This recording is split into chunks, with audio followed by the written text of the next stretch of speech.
you on IceVision. IceVision is an agnostic computer vision framework. I started this project with my good friend Lucas 15 months ago, and the project went really exponentially. It started like with the very basic requirements.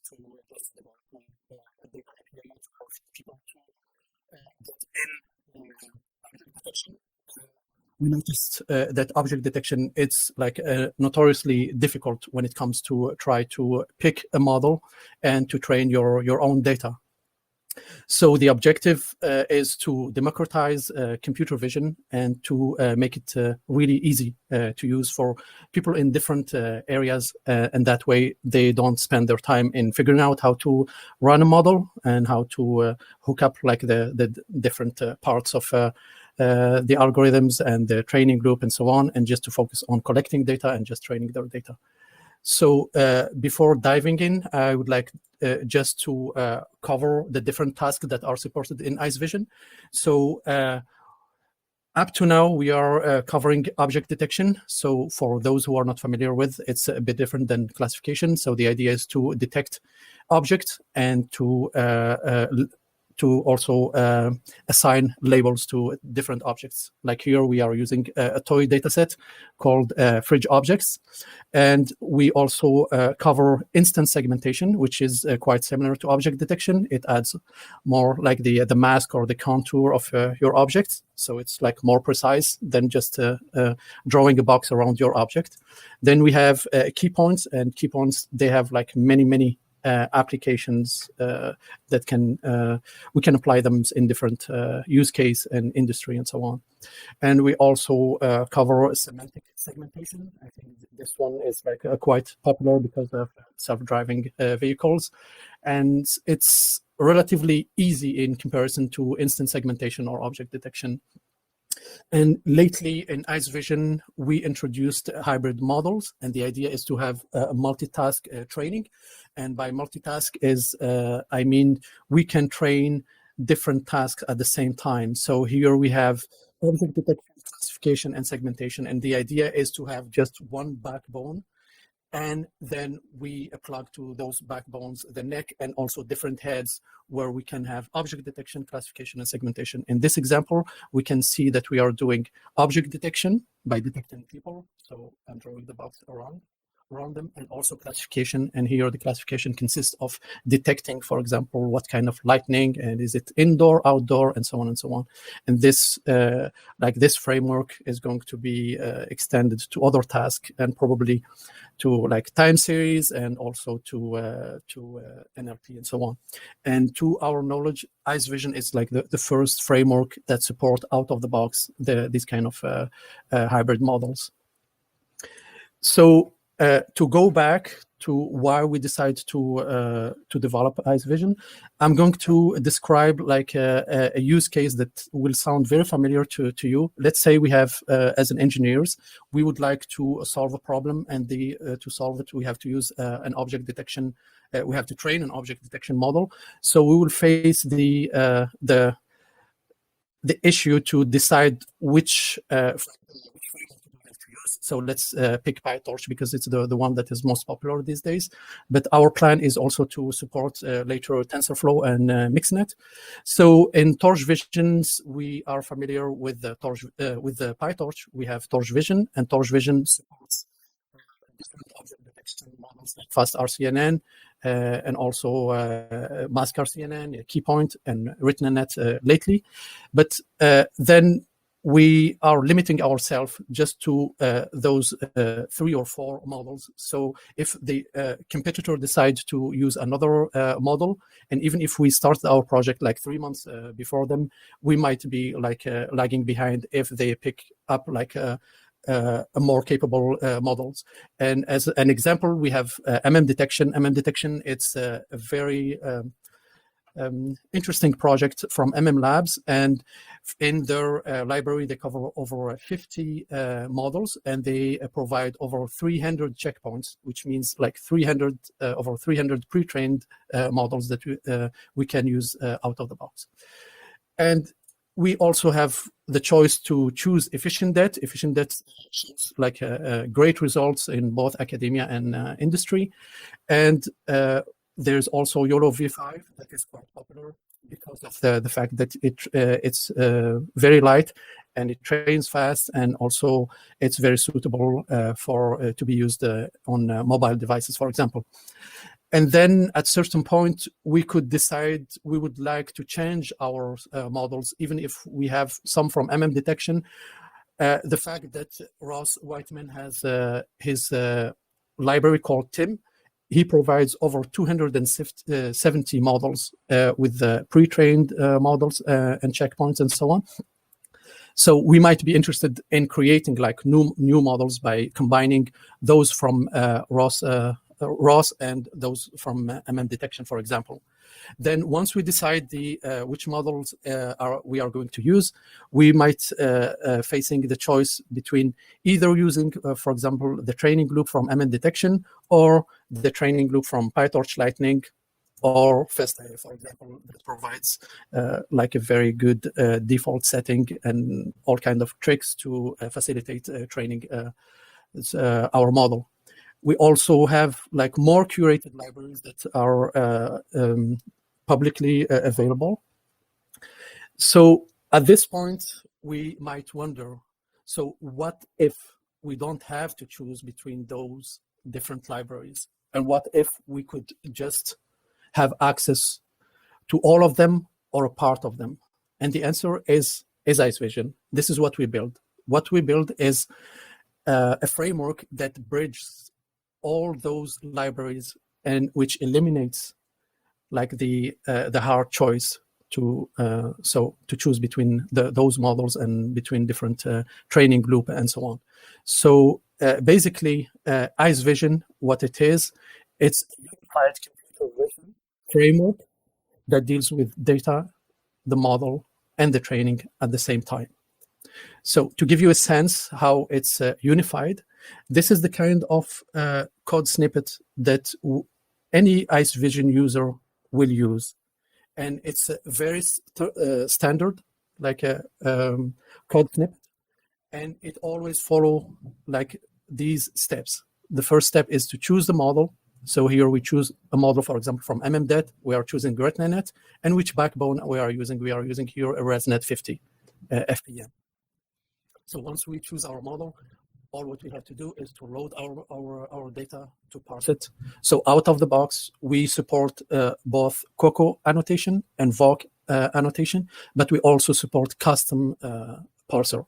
So if you have like your data that is organized differently than Coco and voc annotation, you can just create your parser, and it takes like a couple of minutes to create. We have templates, and we have so many examples where people can just adapt. And because at the end of the day, those data formats, they are quite similar. They can be a CSV file or text file or something like that.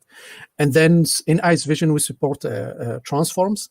Out of the box, we use argumentation, but we have like all the infrastructure to support other libraries than argumentation. And then we create our data set, and we use the transform here if we are interested in, for example, data augmentation while we are training our model. And then we can just create our data loader. All this part is it's not dependent on the model or on the the library that we are using. And then once the data loader is ready, we can just create our model object here. So it's the same thing here, model type, it's a RITNA, so it's a RITNA, create a model, use a backbone that is a ResNet 50 FPN, and then we need the number of classes here that we get at this step. And then we can create our learner. I'm using the FSIA example. It's very simple. So we have a learner, we instantiate the learner, and then all we have to do, this is like an optional step to detect which learning rate is suitable for our training. And then once we figure out which learning rate, like in this example, it will be 0.01. And then we start our training. Fine tune means just train first epoch, and then unfreeze everything and train the model again. So to illustrate more how easy we can swap or switch different models that are provided by different libraries.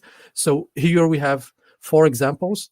The first one is the MMDET that I just show here, but we can switch to another model from TorchVision. So this one, it's the same. It's a written-in-it, but it was implemented in TorchVision, and they use this backbone. So the name is a bit different, but it's basically the same architecture. And we don't need to remember all those names. Everything that we provide, there is an auto-completion. So as soon as you start typing models, then we will have like the choices between MMDET, TorchVision, ROS, and so on and so on. And then the third model is an efficient DET. And in the efficient DET, we have so many backbones. So to illustrate here, we are using a light 0, which is a very small backbone. So it can be trained very, very fast. And the last one is a YOLO 5, and even with the YOLO 5 we support 8 backbones. They are from small to large and extra large, and lately a couple of weeks ago they released 4 new ones, and we are already supporting them. And then in some cases there are models that need to have the image size, so we add just the image size here, and that's it. And all these models, so is, for example, here, all I have to do is just decide to which model I want to use. So I can switch selection from 0 to 3, and then I can switch from one model to another. So since the beginning of the project, we had a vision to try not just to focus on training, but to create a framework that covers all the steps that we, or the pipeline that is used in industry. So collecting the data, preparing the data, exploring and deploying and monitoring and so on. So to collect the data, we provide like the standard parser. We add a new parser every time. For example, there are some annotation tools, and then we try to cover their parser, their format out of the box. We have also a dashboard for IceVision that was developed by one of our contributors, Frederick. And it helps to explore the data, and so on and so on. And training, I just showed the example. Deploying, we have many examples also how to connect the trained model, either to showcase our examples, like using Gradio or Streamlit or so on, and also how to use it with like a web API and so on. For monitoring, we support 1DB, weights and biases. And so here's what I wanted is just to highlight the unique features. It's like a summary of what I just said.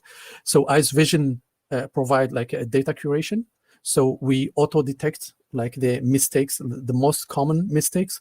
And those are really roadblocks to train a model. And we were experiencing that situation while we were training our own model, and then we realized that it's better to try to have an API, a data API that helps the user to auto-fix or detect those before even starting to train, because very often if we have errors in our data, those will pop up just during the training, and it's a waste of time. So we provide an API that just does that.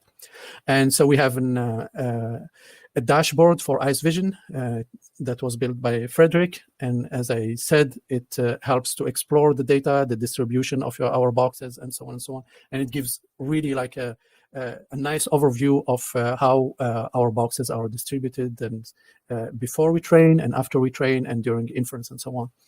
We have pluggable transforms, and as I said, we support argumentation out of the box, and there are also more libraries that will be supported in the future. We have access to literally hundreds of neural net models, from MM detection, from TIM, from TorchVision, efficient DET, and so on. And we have access also to different training group. For now, we support pytorch-lightning and FastIA, but we plan also to expand to other highly curated training group libraries. We also support the multitask training, as I showed the illustration at the beginning. So the whole idea is to be able to combine object detection, segmentation, and classification. And the literature and the experience showed that by combining those tasks at the same time and training them at the same time, you will get better results than trying to have like separate models that are trained different separately.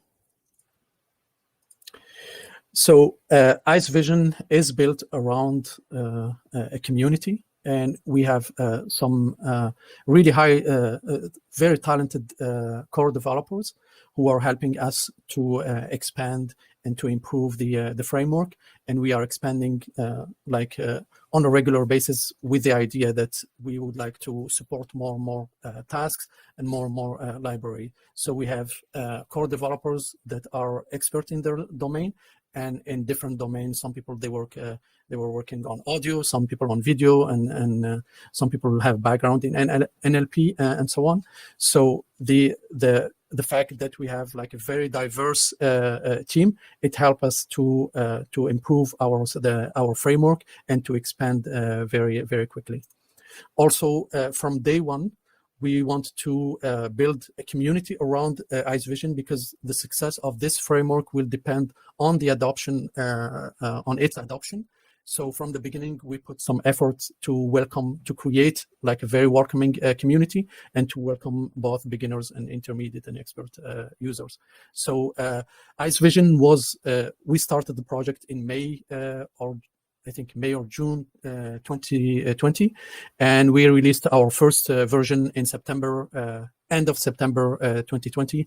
And around that time, we had just 10 members. By mid-December, we reached 100, and now we are around 400 members. So it's expanding very quickly. So this is the documentation that we provide. We have a documentation for a different version that we released, and so it's a framework that is well documented.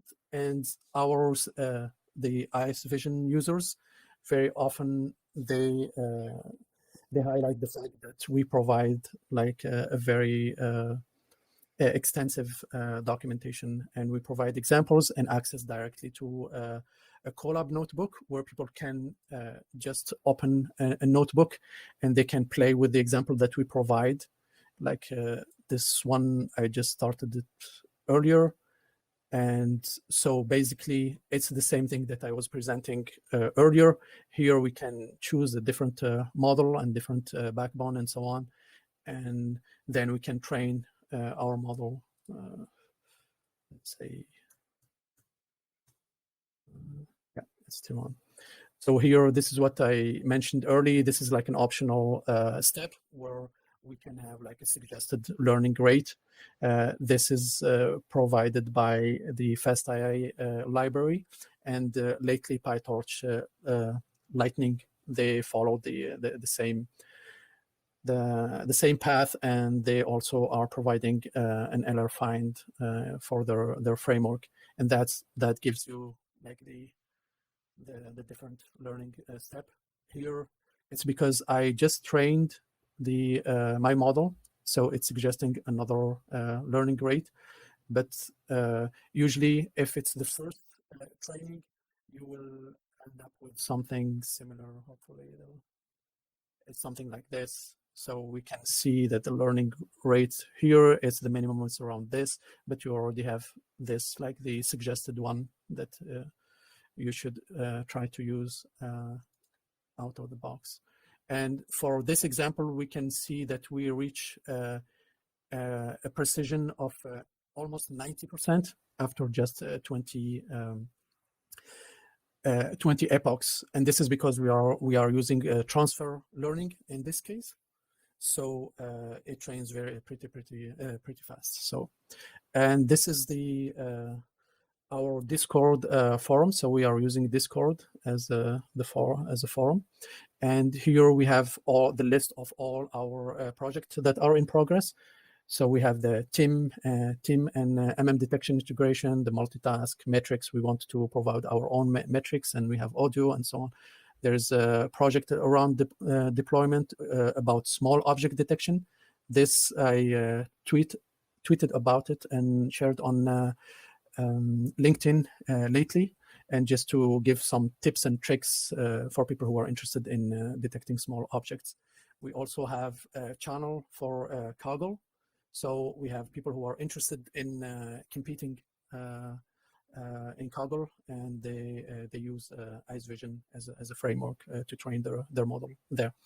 And as I said, we have really a very welcoming community, and they are very helpful, and we welcome everybody. So if you are interested in computer vision, either you are a beginner, whether you are a beginner or intermediate or expert, I'm sure that you will find the forum very helpful, and you can ask your question there, and you can also share your knowledge. And the whole idea is to help each other to advance in this field, and to make sure that we can build something that can be useful, and where we can build like meaningful application in computer vision. What is the deployment framework? Once the model is trained, is it exporting PyTorch or TensorFlow models? It's exporting PyTorch. Well, the PyTorch models, and then you have the options of exporting using Onyx. And when the model is torch scriptable, we can export it as a torch script. And torch script is for example, if you want to use it in mobile apps, for example. So, but the most common one and the easiest way to share it is through Onyx, because Onyx is like more common, and most of the models, they support Onyx. And with torch script, less supported. There are models that are not torch script.